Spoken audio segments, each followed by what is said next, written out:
University દ્વારા ત્રીજો પદવીદાન સમારોહ યોજાઈ ગયો। આ સમારોહમાં ન્યાયાધીશ MS અમલાણીને મુખ્યપ્રધાન ભૂપેન્દ્ર પટેલના હસ્તે ગોલ્ડ મેડલ એનાયત કરાયો હતો। ન્યાયાધીશ અમલાણીએ master of law in criminal લોમાં પ્રથમ ક્રમાંક મેળવતા ખાસ સન્માન આપવામાં આવ્યું હતું। અમદાવાદ ગ્રામ્ય કોર્ટના ન્યાયાધીશ MS અમલાણીએ હાઈકોર્ટની મંજૂરી બાદ પરીક્ષા આપી હતી।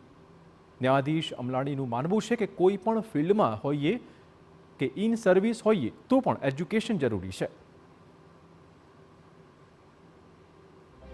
માસ્ટર ઓફ લોમાં ક્રિમિનલ લોઝમાં નામદાર હાઈકોર્ટની પરવાનગીથી ઇન સર્વિસ માસ્ટર ઓફ લો માટેનો જે પ્રોગ્રામ છે એમાં એક્ઝામ આપેલી અને એમાં મારો ફર્સ્ટ રેન્ક આવેલો, જેથી આપણા ગુજરાતના ચીફ મિનિસ્ટર સાહેબ શ્રી ભૂપેન્દ્ર પટેલ સાહેબ નાઓ દ્વારા અમોને આજે ગોલ્ડ મેડલ આપવામાં આવેલું છે, જે બાબતે હું ખૂબ જ ખુશ છું।